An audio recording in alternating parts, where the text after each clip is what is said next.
Hello, welcome back to the reading of the poem of the Man God, written by Maria Valtorta, Volume 2, Chapter 190, From Nain to Esdraelon. Jesus stays at Micah's. 15th June 1945. The sun is setting in a red sky when Jesus comes in view of Johannan's fields. Let us quicken our pace, my friends, before the sun sets. And you, Peter, go with your brother to inform our friends, Doris's men. I will go indeed, also to see whether the sun has really gone away. Peter stresses the word sun, and he goes away. In the meantime, Jesus proceeds at a slower pace, looking around to see whether any of Johannan's men are about. But he can only see the fertile fields, in which the ears of grain are already well formed. At last, a face, wet with perspiration, appears among the vine leaves, and an exclamation is heard, "Oh, blessed Lord!" And the peasant runs out of the vineyard and prostrates himself at Jesus' feet. "Peace to you, Isaiah. Oh, you remember also my name? It is written in my heart. Stand up. Where are your companions?" "Over there, in the apple orchards. But I will tell them at once. You will be our guest, will you not? The master is not here, and we can welcome you. In any case, what with the fear, what with the joy, it is better. Just imagine, he gave us a lamb this year, and will allow us to go to the temple. He has given us only 6 days, but we will run all the way. We will be in Jerusalem too, imagine. And thanks to you, the man is in his 7th heaven of delight, because he has been treated as a man and as an Israelite." "I have done nothing, as far as I know," says Jesus, smiling. No, you have done a great deal.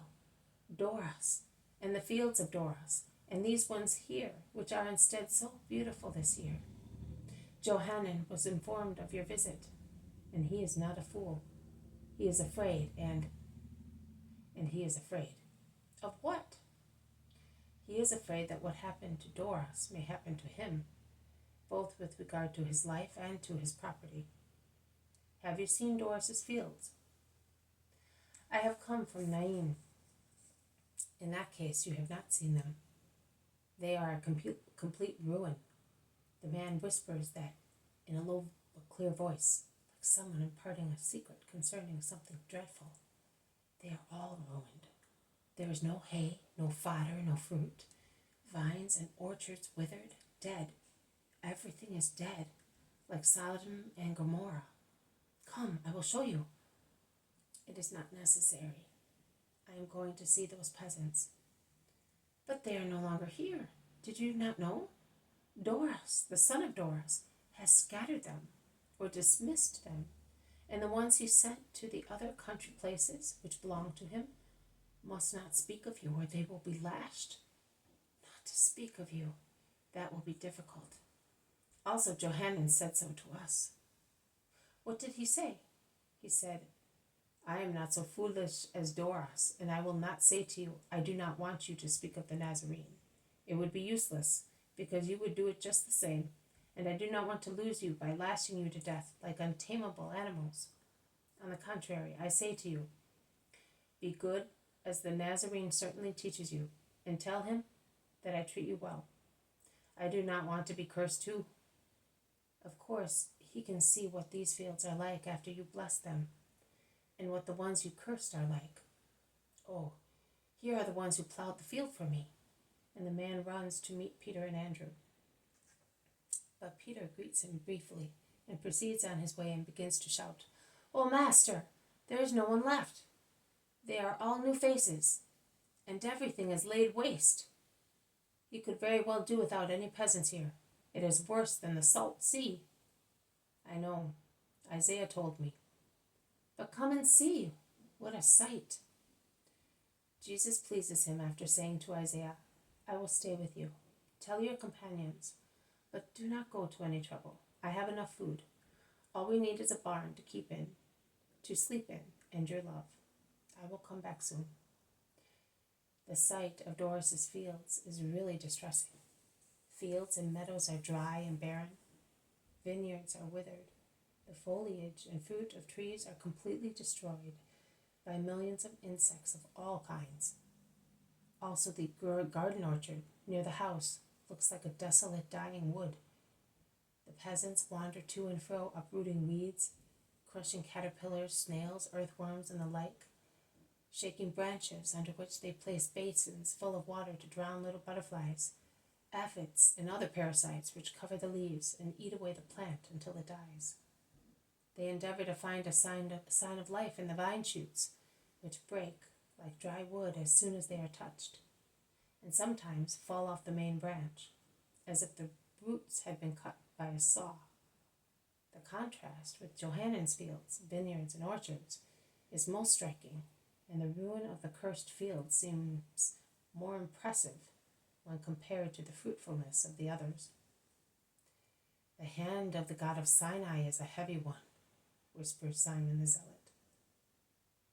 Jesus makes a gesture as if to say, "How right you are." But he does not say anything. He only asks, "How did it happen?"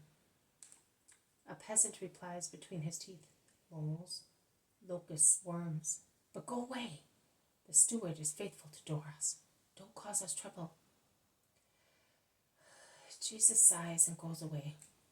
Another peasant, who is bent under an apple tree, earthing it up in the hope he may save it, says, "We will reach you tomorrow, when the steward goes to Jezreel for the prayer. We will come to Micah's house." Jesus makes the gesture of blessing and goes away.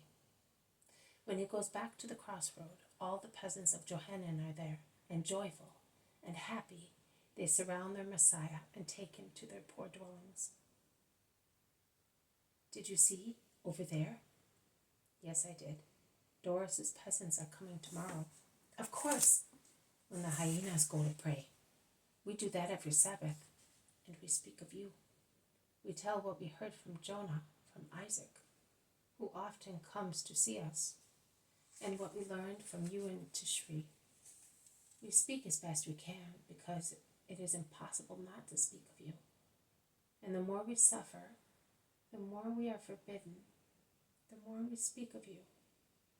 Those poor people, they drink the essence of life every Sabbath. But how many there are in this plain who are in need of knowing you at least, and yet they cannot come here. I will see to them as well, and may you be blessed for what you do." The sun is setting while Jesus enters a kitchen blackened by smoke. The Sabbath rest begins. This has been a reading from the poem of the Man God, written by Maria Valtorta, Volume 2, Chapter 190, From Nain to Esdraelon. Jesus stays at Micah's. Thank you for listening. I will see you tomorrow. May God bless you, and may peace be with you.